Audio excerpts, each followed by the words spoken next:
Hello everyone, आप सभी का मेरे YouTube channel smart classes with Ashish पर स्वागत है। आज हम मॉडर्न हिस्ट्री की शुरुआत करने जा रहे हैं, जिसमें आपके बिपिन चंद्रा, स्पेक्ट्रम और एनसीईआरटी के इम्पोर्टेंट पॉइंट्स भी शामिल हैं और ये आपके एक हैंड रिटन नोट्स के रूप में हैं। इम्पोर्टेंट पॉइंट्स इसमें देखेंगे कि आपके एग्ज़ाम्स में कौन कौन से पॉइंट्स हैं जो एग्ज़ाम में आ सकते हैं। तो मॉडर्न हिस्ट्री की शुरुआत करते हैं। जब यूरोपियंस की जो रोमन पावर है वो कम हो रही थी और तुर्किश पावर बढ़ती जा रही थी। ये शुरुआत जो होती है वो होती है 1453 से, जब कॉन्स्टेंटिनोपल पर ओटोमन जो शासक होते हैं तुर्क के, उनका शासन हो जाता है। तो आपको याद रखना है कि जो कॉन्स्टेंटिनोपल हैं, इसके जो राजा थे वो थे कॉन्स्टेंटाइन 11th, और ये किससे रिलेटेड हैं? तो ये वेजेंटाइन एम्पायर, जिसकी राजधानी कॉन्स्टेंटिनोपल हुआ करती थी, उसके ये लास्ट राजा थे और इनका जो कार्यकाल है वो है 1449 से लेकर के 1453 तक। 1453 में जो ओटोमन के जो सुल्तान हैं महमद सेकंड, ये आक्रमण करते हैं कॉन्स्टेंटिनोपल के ऊपर और इसके ऊपर कब्जा कर लेते हैं। तो जो रोम गवर्नर थे कॉन्स्टेंटाइन, उन्होंने कॉन्स्टेंटिनोपल बसाया था और उसको अपनी एक कैपिटल बनाई थी। और इसके जो पहले जो क्रिश्चियन रोमन एम्परर थे वो कॉन्स्टेंटाइन ही थे, इसलिए इसका नाम पड़ा था कॉन्स्टेंटिनोपल। इसके अलावा आपको याद रखना है कि ये कहाँ पर सिचुएटेड है। तो ये आपका ब्लैक सी के शुरुआत में जो पेनिनसुला है वहाँ पर ये सिचुएटेड है। इसके अलावा आपको याद रखना है कि जो इसके ऊपर किसने कब्जा किया था 1453 में कॉन्स्टेंटिनोपल के ऊपर, तो कॉन्स्टेंटिनोपल के ऊपर जो कब्जा किया था वो ओटोमन शासक ने किया था और उनका नाम है सुल्तान महमद सेकंड, और उन्होंने इसकी राजधानी बनाया था। जब तुर्की लोगों ने अपने आप को एक अलग राष्ट्र के रूप में, स्वतंत्र राष्ट्र के रूप में बना लिया था, जो कि 1923 में उन्होंने अपना नामकरण किया था रिपब्लिक ऑफ तुर्की के रूप में, तब उन्होंने अपनी कैपिटल अंकारा बनाई। कॉन्स्टेंटिनोपल का नाम फिर उन्होंने बदल दिया था, उसका नाम कर दिया था इस्तांबुल। तो आपको ये भी याद रखना है कि जो इस्तांबुल है उसका पुराना नाम क्या है? तो उसका पुराना नाम है कॉन्स्टेंटिनोपल, और इसका जो नामकरण किया गया था वो किया गया था 1930 में। ओटोमन एम्पायर काफ़ी सालों तक बना रहा, और ओटोमन एम्पायर कब ख़त्म हुआ था? तो जब वर्ल्ड वॉर हुआ था फर्स्ट, तो 1919 में ओटोमन एम्पायर का खात्मा हो गया था, जो कि वर्ल्ड वॉर फर्स्ट में हुआ था, ये भी आपको याद रखना है। और 1922 में एक रिपब्लिक ऑफ तुर्की के रूप में, यानी कि जो उनका खलीफा शासन चलता था उसको उन्होंने ख़त्म किया था, खलीफा शासन को। और जो लीडर थे जिसके शुरुआत में ये रिपब्लिक ऑफ तुर्की की स्थापना हुई थी, तो वो लीडर से पूछी जाती है, तो उनका नाम है मुस्तफ़ा कमाल पाशा। उनको मॉडर्न एंड सेकुलर आतातुर्क भी कहा जाता है। इसके बाद बात करेंगे कि ओस्मान फर्स्ट कौन है। ये आपके अंतोलिया जो पठार है, यानी कि जो प्लेटू है अंतोलिया, जो कि तुर्की में है, उसकी ये लीडर होते हैं ओस्मान फर्स्ट, और इन्होंने ओटोमन एम्पायर को बनाया था। तो हो सकता है आपसे क्वेश्चन पूछ लिया जाए कि ओटोमन एम्पायर को किसने स्टेब्लिश किया था? तो उसका नाम है Osman first.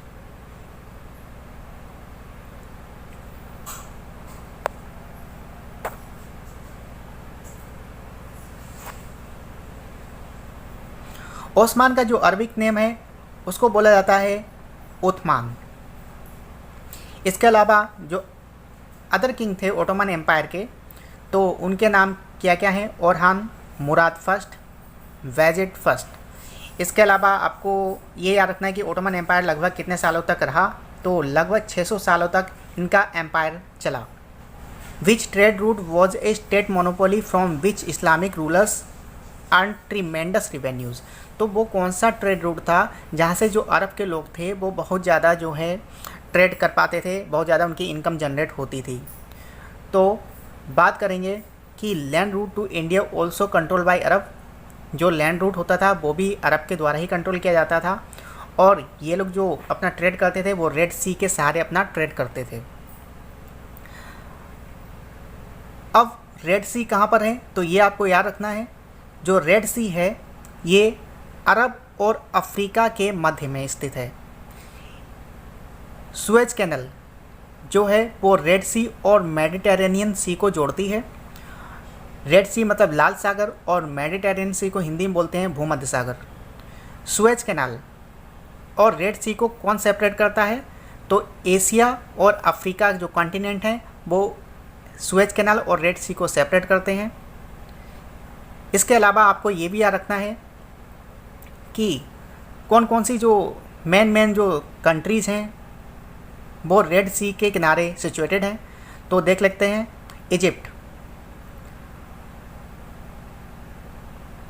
Egypt, Sudan, Eritrea, डिजिबूटी ये आपके अफ्रीका के साइड में पड़ती हैं। सऊदी अरब और यमन ये एशिया के साइड में पड़ती हैं। और बीच में आपका आ जाता है रेड सी।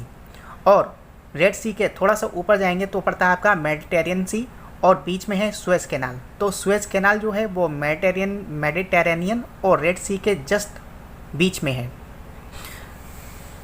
कभी कभी एग्ज़ाम में पूछ लेते हैं कि ये जो रेड सी है इसके नॉर्थ में कौन सी सिटी है, इसके साउथ में कौन सी सिटी है। नॉर्थ, साउथ, ईस्ट और वेस्ट। तो आप देखेंगे नॉर्थ में आपका जो पड़ता है वो पड़ता है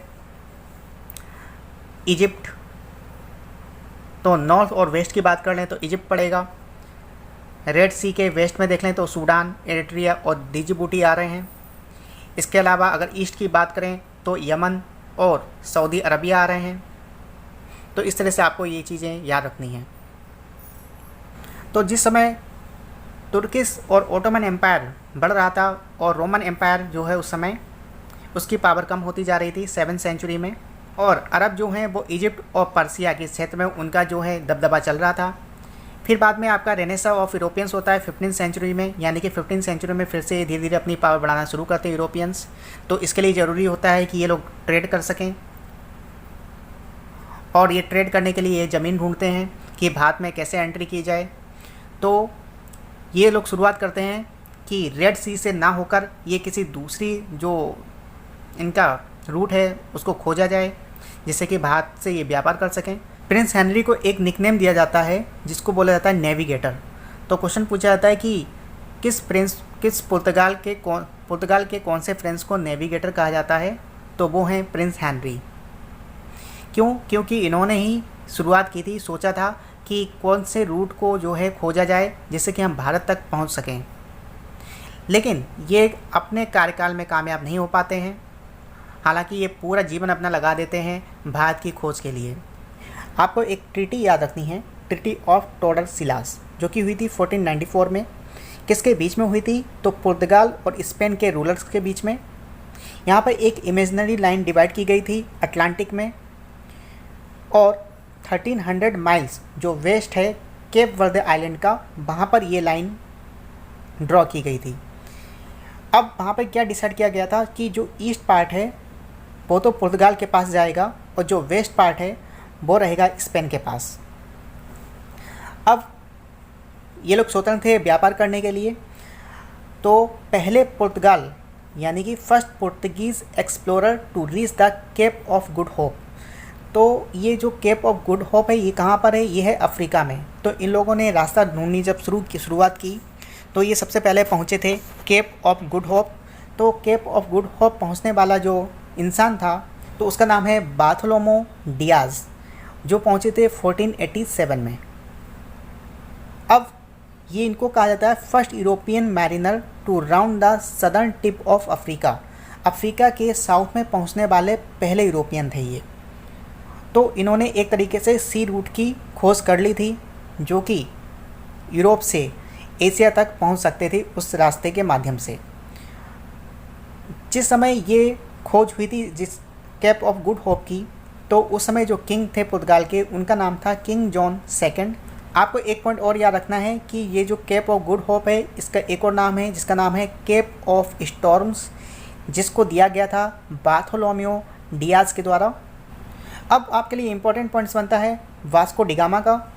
वास्को डिगामा जो थे वो फर्स्ट यूरोपियन थे जो भारत तक पहुँचे, और जब ये भारत पहुँचे तो कौन सा वो माध्यम था, कौन सी रास्ता थी? तो वो रास्ता थी केप ऑफ गुड होप के रास्ते ये भारत आए थे। केप ऑफ गुड होप कहाँ पर है? तो ये अफ्रीका का सदर्न पार्ट है। जब ये पहुँचे तो कहाँ पहुँचे थे सबसे पहले? तो ये पहुँचे थे कालीकट। कालीकट को आज की डेट में बोला जाता है कोझिकोड। कालीकट जब ये पहुँचे जो कि केरल में है, तो वो डेट थी 28 मई 1498। ये आपको याद रखना है, बहुत ही ज़्यादा इम्पोर्टेंट है। इसके अलावा हिंदू रूलर कौन था उस समय कालीकट में, तो वो थे जमोरिन, जिसको हिंदी में कभी कभी समूरी भी बोलते हैं, समूथिरी भी बोलते हैं जमोरिन को। और जब ये वास्को डी गामा भारत पहुँचे थे तो एक नाविक इनको रास्ते मिले थे जिसने इनको राह दिखाई थी, और वो एक गुजराती नाविक था और उसका नाम था अब्दुल माजिद। आपको ये भी याद रखना है कि किसने सहायता की थी वास्को डी गामा की, तो वो थे Abdul Majid. Vasco D gamma के शिप का नाम क्या था, तो वो था साओ गैब्रियल। जब वो वहाँ से चले थे तो उनके क्रू में कितने मेंबर्स थे, ये भी आपको याद रखना है। तो जब वो वहाँ से चले थे तो पुर्तगाल के लिस्बन शहर से चले थे। लिस्बन आपको पता है पुर्तगाल की राजधानी है, और उनके क्रू में 170 मेंबर्स शामिल थे। फिर एक क्वेश्चन एग्जाम में पूछा जाता है कि इंडिया के रूलर उस समय कौन थे जब वास्को डी गामा भारत पहुँचे थे, तो उनका नाम है सिकंदर लोदी। उस समय लोदी डायनेस्टी चल रही थी भारत में।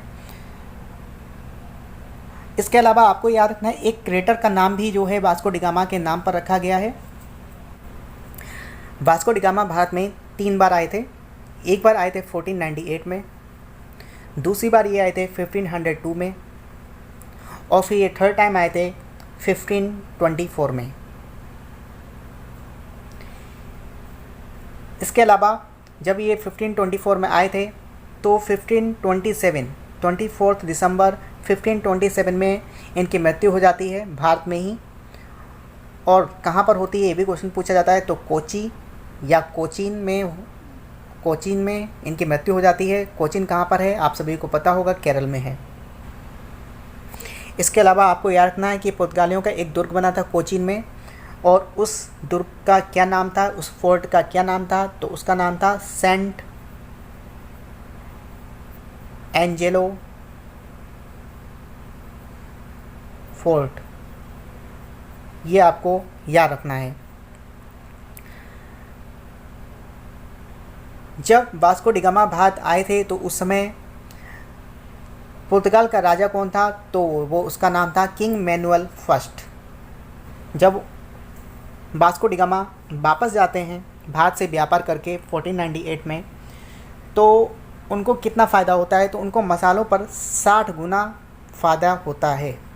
तो सोचिए कितनी ज़्यादा डिमांड उस समय मसालों की थी यूरोपियन कंट्रीज़ में।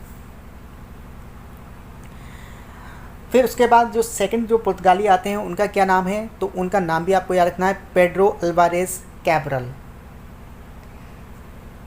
इन्होंने क्या किया था, सबसे पहला काम इन्होंने पहला काम किया था ब्राज़ील की खोज की थी। सबसे ज़्यादा इम्पोर्टेंट आपका ये है कि ब्राज़ील की खोज किसने की थी, तो वो है पेड्रो अल्वारेज कैब्रल। ये लगभग आए थे सितंबर 1500 में, और इन्होंने पहली फैक्ट्री खोली थी यूरोप की। कहाँ खोली थी, वो है कालीकट केरला। इन्हीं के टाइम पर एक मसाक्रे ऑफ कालीकट हुआ था, यानी कि कालीकट के ऊपर जो है जो इनकी फैक्ट्री जो इस्टेब्लिश हुई थी वहाँ पर अरबों के द्वारा आक्रमण कर दिया जाता है, जिससे कि वो लोग ट्रेड ना कर सकें। वास्को डी गामा जब भारत वापस जा रहे होते हैं 1501 में, तो उस समय एक बैटल होता है जमोरिन के साथ, और जमोरिन उसमें हार जाता है और उनको बंदी बना लिया जाता है पूरी उम्र भर। और इसके अलावा जो सेकंड फैक्ट्री है वो इस्टेब्लिश होती है कन्नौर में। कन्नौर जो है वो है आपका केरल में। इसके अलावा जो पुर्तगाली जो सेंटर थे वो कहाँ थे, ये आपको याद रखना है, कालीकट, कन्नौर, कोचीन। ये आपके इम्पोर्टेंट ट्रेडिंग सेंटर थे पुर्तगाल के।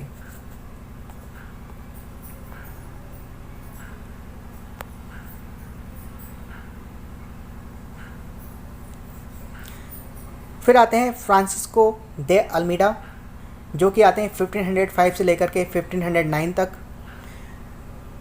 तो जब ये आते हैं 1505 में, तो इनको गवर्नर अपॉइंट किया जाता है, भारत का पहला पुर्तगाली गवर्नर। और ये एग्ज़ाम में कई बार पूछा गया है कि भारत के पहले वायसराय या गवर्नर पुर्तगाली कौन थे, तो वो थे फ्रांसिस्को डे अल्मीडा। इसके अलावा क्वेश्चन पूछा था कि ब्लू वाटर पॉलिसी कौन लेकर के आया, तो ब्लू वाटर पॉलिसी लेकर के आए थे Francisco day Almeida. Blue water policy है क्या, ये आपके नेवल पावर से रिलेटेड है। फिर उसके बाद आए थे अल्फोंसो दे अल्बुकर्क, ये आपके सेकंड वायसराय थे भारत में, 1509 से लेकर के 1515 तक रहे। इनको रियल फाउंडर माना जाता है पोर्तुगीज़ पावर को बढ़ाने में। इनको बोला जाता है founder of the Portuguese colonial empire in India.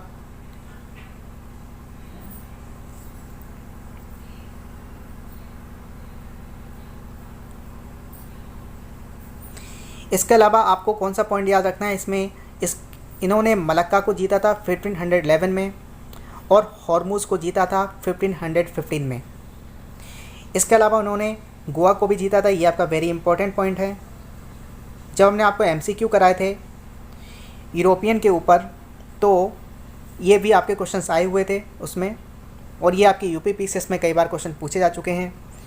ये जो गोवा है, गोवा को किस पुर्तगीज़ ने आक्रमण करके जीत लिया था, तो वो नाम है अल्फोंसो दे अल्बुकर्क। और उस समय उसके सुल्तान कौन थे, तो वो थे सुल्तान ऑफ बीजापुर इस्माइल या यूसुफ आदिल शाह, जो कि 1510 में इन्होंने गोवा को जीत लिया था। आपको ये ईयर भी याद रखनी है।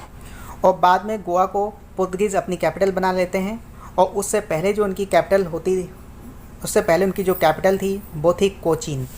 अल्फोंसो दे अल्बुकर्क एक पॉलिसी और भी लेकर के आते हैं कि मैरिंग पॉलिसी।